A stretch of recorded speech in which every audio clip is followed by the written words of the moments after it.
Price जो है इसे डिफाइन करना है। तो प्राइस हम ऐसे डिफाइन करते हैं कि जो परचेज प्राइस है ना हमारी वाली प्राइस है जिसमें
हमने अपना प्रॉफिट रखना है।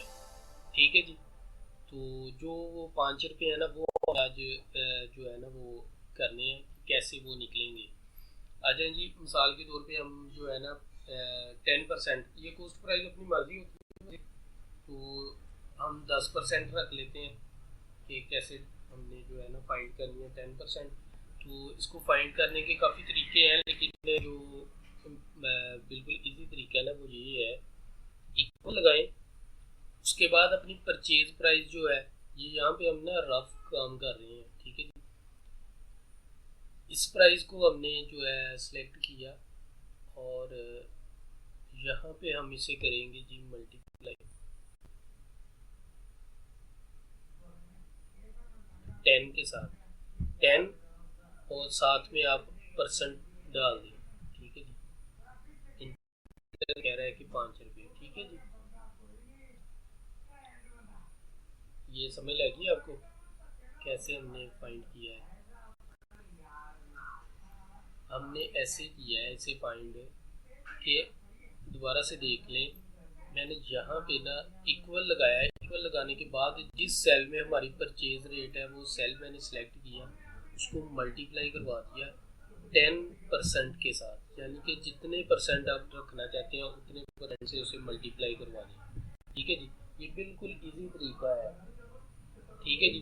अगर आप इससे अबव जाना चाहते हैं फिर आप वो कंप्लीट यानी कि जो है इसका रूल वहाँ पे जाएं कि आप जी इसको परचेज प्राइस को मल्टीप्लाई करवाएं 100 के साथ और डिवाइड करें फिर जितनी अमाउंट है उसको, तो फिर जाके वो आपको फाइंड करके देगा।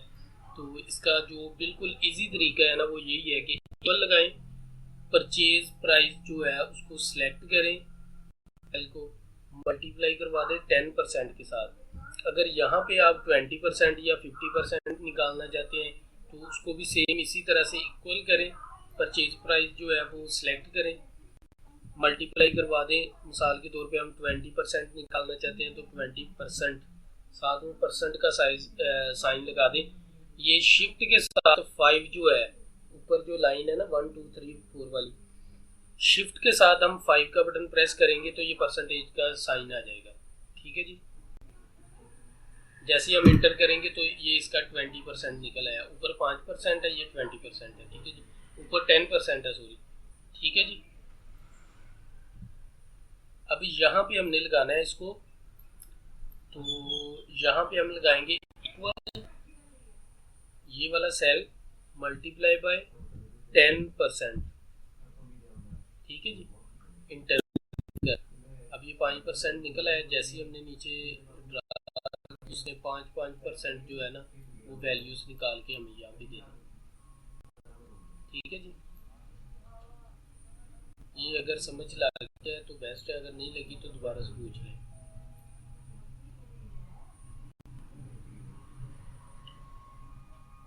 हेलो। समझ लगी ये?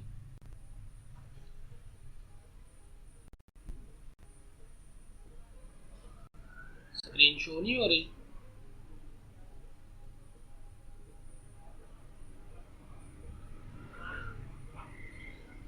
सिग्नल स्लो होंगे बिल्कुल।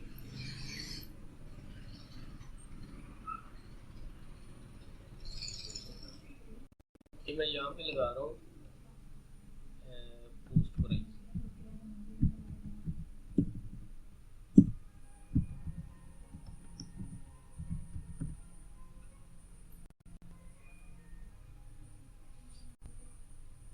इधर लिख रहे हैं आप जी परचेज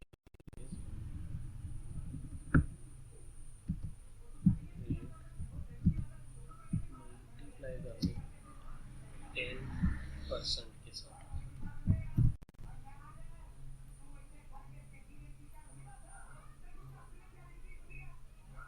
ये रिपीट करिएगा, समझ लगी है इसकी परसेंट। हमने कॉस्ट प्राइस कैसे करनी है। अभी सादिया है यहाँ पे? आवाज ही नहीं आई, कह देती हो। अच्छा जी, ये हमने जो है ना सही, ये ना हमने परचेज प्राइस, ये तो हमें एनुअली यानी कि डालनी पड़ती है। उसके बाद हमने कॉस्ट प्राइस की जो है वो फाइंड कर ली है। अच्छा जी, अब जो है ना एक सीन है वो ये है कि हम चाहते हैं कि इतनी ज़्यादा बड़ी शीट ना बने, तो हमने जो है ना सेल प्राइस भी निकालनी है यहाँ पे। अब ये तो हमने मैनुअल सेल प्राइस रखी ना कि यानी कि 50 की चीज़ ली 100 की सेल कर दी। अब ये ऐसे नहीं होता, ये असल में ऐसे होता है कि यानी कि हमने अगर अब ये देखिए ना, हमने यहाँ पे परचेज प्राइस में लैपटॉप की कीमत रखी है 90 रुपये और सेल प्राइस हमने कर दी है 900 रुपया। तो ये तो नहीं चीज़ है। यहाँ पे होता है कि हमने जितनी हमारी कह लें कि परचेज प्राइस है उसके बाद उसके ऊपर हमने कॉस्ट प्राइस भी रख ली है। ठीक है जी। अब इन दोनों का सम होके जो वैल्यूज आए उसमें 40% ऐड हो जाए। 40% हमने हर चीज़ की जो है ना प्रॉफिट 40% रखनी है। मोस्टली 40% ही चलती है, इसलिए मैंने आपको वही वैल्यूज़ दे रहा हूँ जो नॉर्मली चल रही हैं। बाकी अगले बंदे की डिमांड है, वो जितनी आपने उतने से मल्टीप्लाई करवा के से यानी कि ना डिज़ाइन करके देना है। तो यहाँ पे अब हमारा ये है कि पहले तो हम इसका इन दोनों को सम करेंगे, दोनों को प्लस करेंगे, फिर हम इन दोनों की वैल्यूज़ को सम करके वो 55 और उसकी 40% निकालेंगे, फिर उसको सम कर देंगे। ठीक है। तो ये देखिए कैसे निकालना है हमने। इक्वल, साइड पे चेक कर लें, इक्वल लगाएं दिस सेल, इसको प्लस कर दें दिस सेल। अब इन दोनों को ब्रैकेट में रखें, इन दोनों को ब्रैकेट में ले आए। ठीक है जी। अब इसे जो है ना मल्टीप्लाई करवा दें 40% से। ठीक है जी। पहले ये परचेज प्राइस और कॉस्ट प्राइस को प्लस करेगा, उसके बाद फिर उन दोनों का जो 40% होगा वो निकाल के मिलेगा। ठीक है जी। अब यहाँ पे 50 रुपये ये, 5 रुपीज़ ये कॉस्ट प्राइस, 55 हो गए। 55 की उसने 40% निकाले तो 22 हो गया। ठीक है जी। अब यहाँ पे हम फंक्शन लगाएंगे इस तरीके से, ये देखिएगा। हम यहाँ पे लगाएंगे equal bracket start this sell plus ओ कॉस्ट प्राइस, ब्रैकेट क्लोज, याद रखिए ब्रैकेट क्लोज, मल्टीप्लाई बाय 40%। ठीक है जी। फिर इसको सारे को ब्रैकेट में लेके आए। ठीक है जी। सारे को ब्रैकेट में लेके यहाँ पे लास्ट पे फिर से प्लस कर दे। अब हमने प्लस में लगा किस चीज को करना है, ये 40% तो आ गया ना 22। ठीक है जी। नहीं, अब हम फिर से इसे प्लस करेंगे परचेज प्राइस और कॉस्ट प्राइस को। ये देखिए हम ना पहले बना लेते हैं ये फंक्शन। यहाँ पे आए equal bracket start purchase price plus हो जाए पोस्ट प्राइस। ठीक है जी, इसको हमने ब्रैकेट में रख दिया कि इन दोनों को प्लस कर लें। उसके बाद मल्टीप्लाई करवा दे 40% के साथ। ठीक है जी, अब ये टोटल हमारे पास 22 रुपीज़ निकलेंगे। अब 22 में हमने फिर से वो 55 रुपीज़ को प्लस करना है, तो इसे हम एक और ब्रैकेट दे रहे हैं यहाँ पे। ठीक है जी, ये सारा कुछ फाइंड करे, करने के बाद फिर प्लस कर दे किससे, ब्रैकेट में post price purchase price plus post price.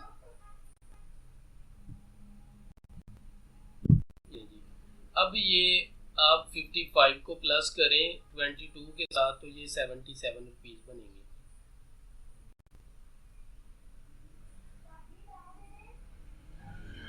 समझ लगी है?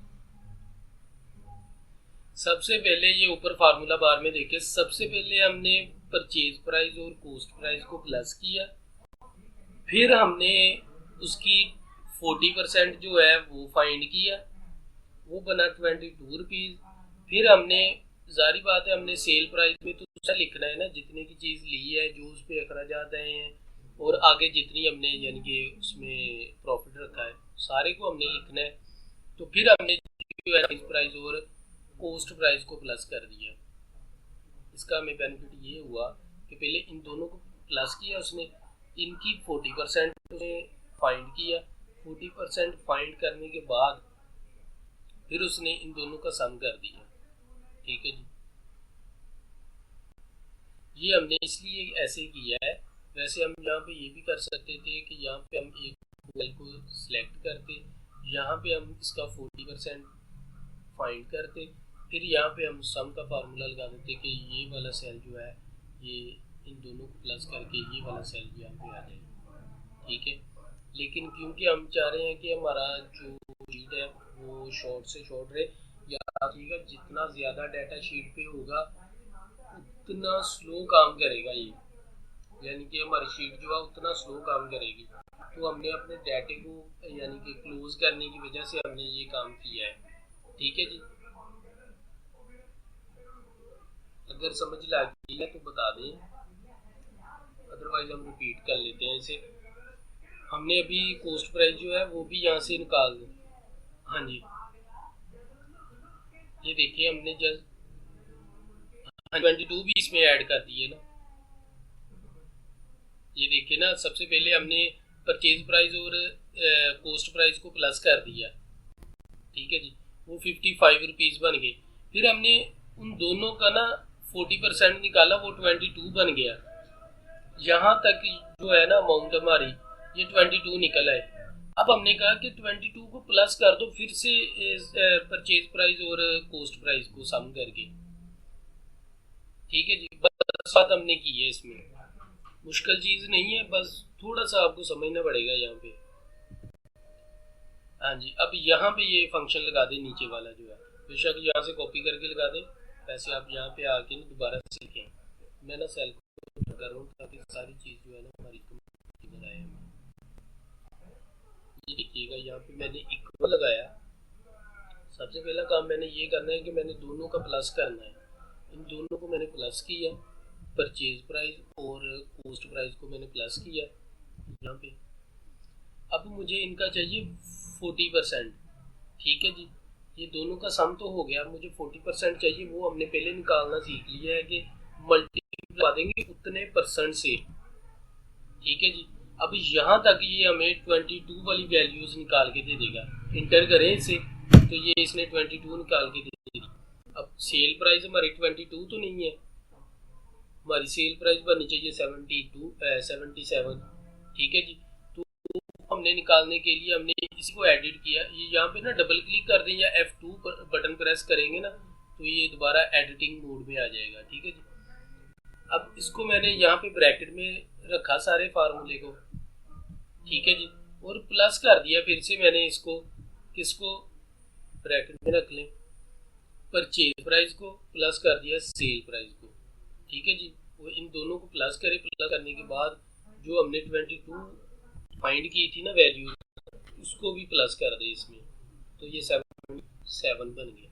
ठीक है जी, अब इसको हम ड्रा कर देंगे, वैल्यूज बन के आ गई। अब देखिए पहले हमने 90 रुपये का 900 लगाया था, यहाँ पे ये रेट बना है 138 रुपये। ये तो समझ में आ रहा है कि 90 रुपये की चीज़ लेके हम जो है ना 138 रुपये की सेल करेंगे। वो बात समझ में नहीं आ रही थी कि 90 रुपये की लेके 900 में सेल करेंगे। ठीक है जी, तो यहाँ पे मैं लिख रहा हूँ सेल रेट। सेल रेट हमने कैसे डिफाइन किया है, वो परचेज रेट मल्टीप्लाई हो परचेज रेट को प्लस करें, ठीक है जी, कॉस्ट प्राइस,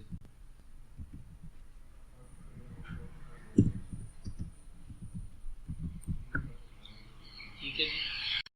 फिर इनका जो है वो फाइंड करें, प्लस करें, ब्रैकेट में रख देते हैं यहाँ पे।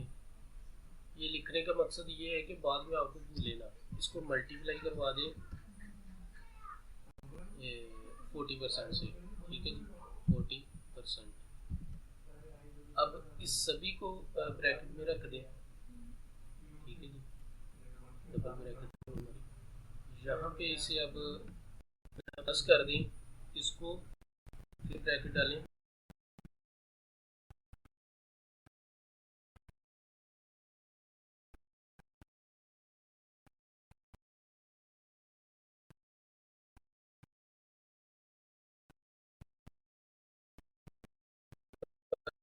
जो है ना फंक्शन लगाया है यहाँ पे, तो इसे मैं डबल क्लिक करता हूँ ताकि ये कंप्लीट हमें नजर, ये हमारा बना है। ठीक है, अब यहाँ पे ना हमने सारी चीज़ें फाइंड करी हैं। अगर हम चाहें तो कॉस्ट प्राइस को भी ख़त्म कर सकते हैं, ठीक है जी। अगर नहीं करना चाहते, हमने रखना चाहते हैं, लेकिन हम चाहते हैं कि हमारा कस्टमर जो है इन्हें देख सके, तो इन दोनों सेल्स को पकड़े और यहाँ से हाइड कर दें। जैसे ही हम हाइड करेंगे वो सेल नज़र नहीं आएंगे, तो क्वांटिटी के बाद डायरेक्ट हमें सेल रेट जो है वो नज़र आएगा। जैसे ही हमने कभी कोई चीज़ परचेज की, उसको हमने यहाँ पे इंटर करना है, तो सेल्स को सिलेक्ट करें और अनहाइड कर दें, तो ये वाले सेल आपके सामने आ जाएंगे। यहाँ पे आप जो भी आइटम्स रखोगे उसकी आगे जो है ना चीज़, वो सारी टोटल जो है वो ऑटोमेटिकली रेट शीट हर चीज़ निकल के आएगी। ठीक है जी, जी जी बोलिए। हाँ जी,